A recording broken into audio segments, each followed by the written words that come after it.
Hey there folks, welcome to Maverick Gun Works. Today I'm going to do something that's I want to say should be interesting to everybody. It's a common thing that happens. When we do our handgun classes, people talk about, all the time ask me, how often do I need to clean my gun? If I don't use it at all, do I still need to clean it? If I carry it all day, do I need to clean it? If I carry it in my purse or in my holster as a daily carry kind of thing, and I go for a year and never shoot it, do I still have to clean it? All right? Yes, you do. I'm going to show you why. Okay. So I have a customer's gun here that's come to us with that situation. The gun's been fired very little, but he's been carrying it as a daily carry kind of thing. And he said, I think I'd like to have you guys clean it up. So we're going to open it up and show you why you want to clean it even if you don't shoot it very much. You can see possibly in here, and I see a lot of lint gathered in here behind the trigger. And we're going to go ahead and take the slide off of it right quick. This is a Shield M&P from Smith & Wesson. So let's go ahead and take the slide off, get a good look inside, and show you what it looks like. Oh yeah, she's nasty, all right. So here we can see the underside of the slide. A lot of dust, lint, probably dead skin cells, whatever. I see some looks like dried up grease a little bit. It's kind of caking up, and even on the inside the frame, see a lot of fuzzies here. That's just lint from your clothing, most likely. It could be a little bit of dry skin too, dead skin cells in there. And too, right now it's summertime here, so even in the summertime, if you're carrying the gun and you're sweating, you're going to get salt on the gun.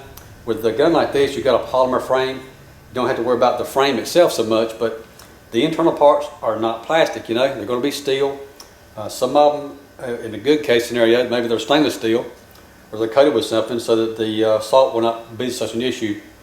But even though you've got just regular steel parts in a firearm, that with your sweating on it in summertime is going to get rusty.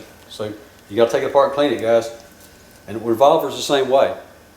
Even if you have a revolver you carry every day, you don't see the internal parts that are going to get corroded up, and they're going to be the same way. You're going to get lint, you're going to get junk from your pocket, your purse, sweating, get it sweaty, dirt sticks to it, and on the inside you don't see, that's where you need to clean it.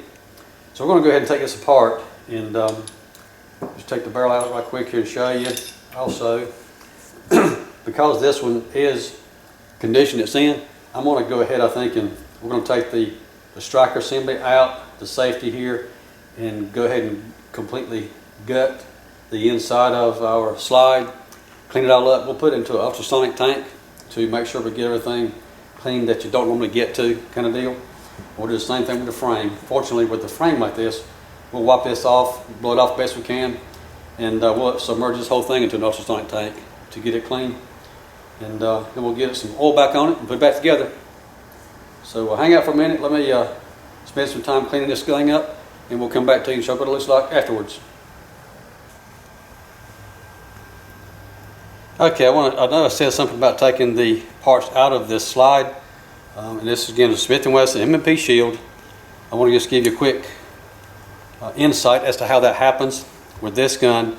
I use a hook right here that comes in really handy. On the inside of, I hope the camera can see this, on the inside of the slide, your striker assembly is held in with a plastic sleeve. To take it out, it's captured with our backing plate on the back of the slide. I'm going to take it out. I'm going to take my hook and fit inside this slot and hook the edge of the plastic sleeve, pull it forward, same direction as the bullet will go out the barrel. So I pull that forward, it will releases the pressure from our backing plate, so the backing plate will slide off. So you'll go in behind your striker to hook the edge of the sleeve, pull the sleeve forward.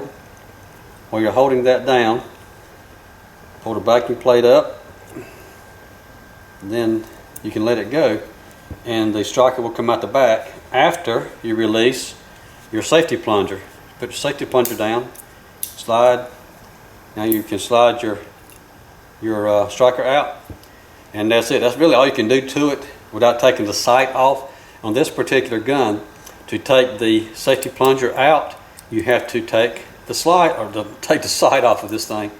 And we're not going to do that for this kind of cleaning. It's not necessary, but we will get it into our ultrasonic tank. It'll get it clean. After we blow it off, get it dry, we will submerge the whole thing into an oil bath. We'll put oil back in it where it belongs, and it should be good to go back in there. So anyway, it's just a quick tip on taking the striker out. And after your gun's been fired a lot too, it's a good idea just to take these out and clean the inside of the channel and clean any carbon that could be built up around the tip of your firing pin kind of thing. So anyway, there you go.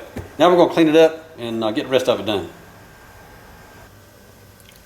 Okay, we've got it cleaned up now. You see the inside the frame, she's all clean and shiny. No more fuzz balls, no more grit, no more dried up grease kind of thing. Same thing on the slide. She's nice and clean now. And we're going to go ahead and stick our striker assembly back into the slide. So to do that, we're going to position our striker right back here on the slide. I want to depress my safety button a little bit down, push the plunger on in, and then again I'm going to use the hook on my little, I want to say dental tool here, whatever. But I tell you what, guys, if you run into some little hardware store or even Northern Tool or someplace like that has these little kits with these picks in them, get you a pack of them, because Lord knows that they definitely come in handy working on this small stuff with the firearms. So anyway, I'll back up my striker pin itself a little bit, put the back of the sleeve, a little white plunger in there, sleeve rather, around the plunger. I'm going to pull it forward so that if you watch on the back edge right here, I'll pull it forward. You see the back of the plastic sleeve goes in far enough that we can drop in our backing plate completely and captures everything. So pull that down, drop our backing plate in, and there we go. She dropped back in place now and everything's captured and it works like it should. All right. And then just a quick drop in our barrel and our recoil spring, like so. Push it down, capture it on the back edge of the barrel lug.